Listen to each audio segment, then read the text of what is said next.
ಗದಗಿನ ವೀರನಾರಾಯಣ ದೇವಸ್ಥಾನದಲ್ಲಿ ರಾಯರ ವೃಂದಾವನ ಇರೋದರಿಂದ ಇಲ್ಲಿ 353ನೇ ಶ್ರೀ ರಾಘವೇಂದ್ರ ಸ್ವಾಮಿಯವರ ಆರಾಧನಾ ಮಹೋತ್ಸವವನ್ನು ಮಾಡ್ತಾ ಇದ್ದೇವೆ. ಮೊನ್ನೆ 20ನೇ ತಾರೀಕು ಮಂಗಳವಾರ ಪ್ರಥಮಾರಾಧನೆ, ನಿನ್ನೆ 21ನೇ ತಾರೀಕು ದ್ವಿತೀಯಾರಾಧನೆ ಮಧ್ಯಾರಾಧನೆ, ಮತ್ತು ಇವತ್ತು ಉತ್ತರಾರಾಧನೆ ನಿಮಿತ್ತ ಇವತ್ತು ರಥೋತ್ಸವ ಆಚರಿಸ್ತದೆ. ಇಲ್ಲಿಂದ ಸರಾಫ ಬಜಾರ್, ಹಳೆ ಸರಾಫ ಬಜಾರ ಅಬ್ಬಿಗೇರಿಯವ್ರ ಮನೆಯವರೆಗೂ ಹೋಗಿ ಹೊಳ್ಳೆ ಬರ್ತಾಯಿದೆ. ಅಂತ ಮೊದಲೇ ದಿವಸ ಅಲಂಕಾರ, ಅಷ್ಟೋತ್ತರ ಅಲಂಕಾರ ಎಲ್ಲ ಪೂಜೆ ಇರ್ತದೆ. ಎರಡನೇ ದಿವಸನೂ ಮಧ್ಯಾರಾಧನೆ ವಿಶೇಷ ಇರ್ತದೆ.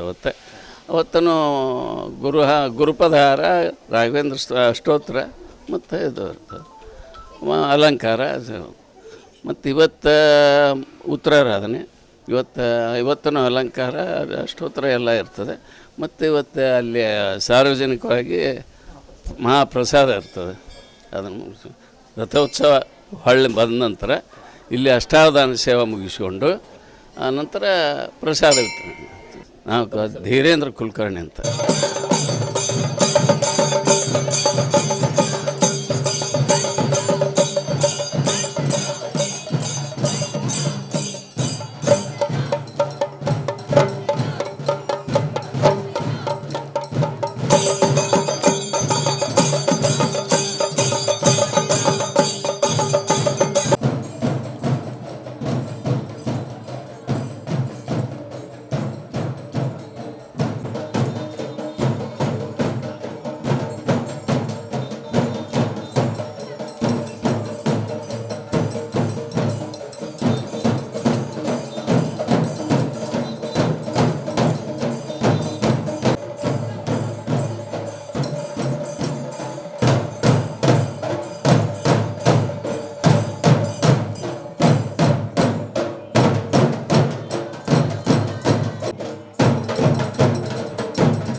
ಸಾರ್ವಭೌಮರ ಈ 353ನೆಯ ಆರಾಧನಾ ಕಾರ್ಯಕ್ರಮವನ್ನು ವಿಶೇಷವಾಗಿ ಗದಗಿನಲ್ಲಿ ಈಗ 3 ದಿವಸಗಳಿಂದ ನಾವು ಆಚರಿಸ್ತಾ ಇದ್ದೇವೆ.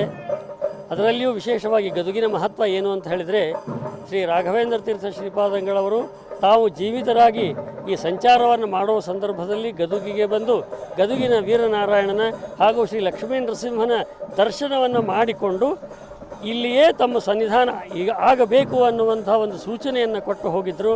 ಅದರಂತೆ ಅವರ ಅತ್ಯಂತ ಪ್ರೀತಿಯ ಶಿಷ್ಯರಾಗಿರ್ತಕ್ಕಂಥ ಅಪ್ಪ ಅವರು ಅವರ ಶಿಷ್ಯರಾಗಿರ್ತಕ್ಕಂಥ ಯೋಗಿ ನಾರಾಯಣಾಚಾರ್ಯರು ಶ್ರೀ ಗುರುರಾಘವೇಂದ್ರ ವೃಂದಾವನವನ್ನು ತಾವೇ ಸ್ವತಃ ನಿರ್ಮಾಣ ಮಾಡಿ ಮಂತ್ರಾಲಯದಿಂದ ಮಡಿಹುಡಿಯಿಂದ ಶ್ರೀ ರಾಘವೇಂದ್ರ ತೀರ್ಥ ಶ್ರೀಪಾದಂಗಳವರ ಮೃತ್ತಿಕೆಯನ್ನು ತೆಗೆದುಕೊಂಡು ಬಂದು ಇಲ್ಲಿ ವೃಂದಾವನವನ್ನು ಪ್ರತಿಷ್ಠಾಪನೆ ಮಾಡಿದ್ದಾರೆ.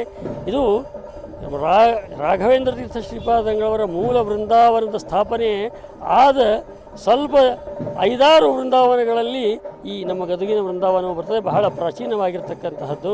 ಇಲ್ಲಿ ಸುಮಾರು ಒಂದು 100 ವರ್ಷಗಳನ್ನು ಮಿಕ್ಕಿ ಈ ಆರಾಧನೆಯನ್ನು ದೊಡ್ಡ ರಥದ ಮೂಲಕವಾಗಿ ಪ್ರತಿಯಾಗಿ ಮಂತ್ರಾಲಯದಲ್ಲಿ ಏನು ರಥೋತ್ಸವ ನಡೆಯುತ್ತದೋ ಅದಕ್ಕೆ ಪ್ರತಿಯಾಗಿ ಅದರಂತೆಯೇ ಕಾಣುವಂತಹ ಮೂಲ ವೃಂದಾವನದ ಈ ವೃಂದಾವನದ ಒಂದು ಮೆರವಣಿಗೆ ರಥೋತ್ಸವ ಬಹಳ ವಿಜೃಂಭಣೆಯನ್ನು ನಡೀತಾ ಇದೆ. ಈ ರಾಘವೇಂದ್ರ ಉತ್ಸವ ಮಂಡಳಿಯಿಂದ ಈ ವಿಜೃಂಭಣೆಯ ರಥೋತ್ಸವವನ್ನು ಆಚರಿಸಲಾಗ್ತಾ ಇದೆ. ಈ 3 ದಿನಗಳ ಕಾಲ ವಿಶೇಷವಾಗಿರ್ತಕ್ಕಂಥ ಜ್ಞಾನಸತ್ರ ಕಾರ್ಯಕ್ರಮಗಳು ಮತ್ತು ಹೋಮ ಹವನಗಳ ಕಾರ್ಯಕ್ರಮಗಳು ಇವೆಲ್ಲವುಗಳನ್ನು ನಾವು ಪಾರಂಪರಿಕವಾಗಿ ನಡೆಸಿಕೊಂಡು ಬಂದಿದ್ದೇವೆ. ಬಹಳ ಒಂದು 100 ವರ್ಷದ ಹಿಂದೆ ಒಂದು ರಚಿಸಿರ್ತಕ್ಕಂತಹ ರಥವು ಸ್ವಲ್ಪ ಜೀರ್ಣವಾಗಿತ್ತು. ಆದ್ದರಿಂದ ಹೋದ ವರ್ಷವೇನೆ ನೂತನ ರಥವನ್ನು ಅದು ಮೊದಲೇ ಹೇಗೆ ಇತ್ತೋ ಅದೇ ರೀತಿಯಾಗಿ ಪ್ರತಿಕೃತಿಯನ್ನು ಮಾಡಿ ಆ ರಥೋತ್ಸವವನ್ನು ನಾವು ನಡೆಸಿಕೊಂಡು ಬರ್ತಾ ಇದ್ದೇವೆ.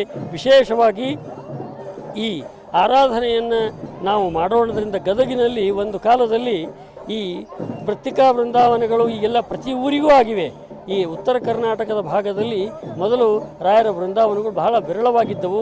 ಈ ಉತ್ತರ ಕರ್ನಾಟಕದ ಜನರೆಲ್ಲರೂ ಕೂಡ ಗದಗಿನ ರಥೋತ್ಸವಕ್ಕೆ ವಿಜೃಂಭಣೆಯಿಂದ ಬಂದು ಇದರಲ್ಲಿ ಪಾಲ್ಗೊಂಡು ರಾಯರ ಅನುಗ್ರಹವನ್ನು ಪಡೆದು ಕೃತಾರ್ಥರಾಗ್ತಾ ಇದ್ದರು ಅನ್ನುವಂಥ ವಿಷಯವನ್ನು ಹೇಳಲಿಕ್ಕೆ ಬಹಳ ಸಂತೋಷ ಅನ್ನಿಸ್ತದೆ.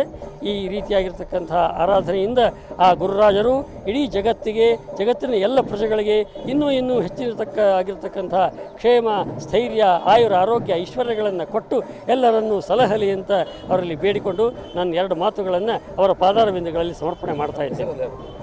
ನನ್ನ ಹೆಸರು ಶ್ರೀಧರ ಶರಹಟ್ಟಿ ಅಂತ ಗದಗಿನಲ್ಲಿ ಇರ್ತೀನಿ.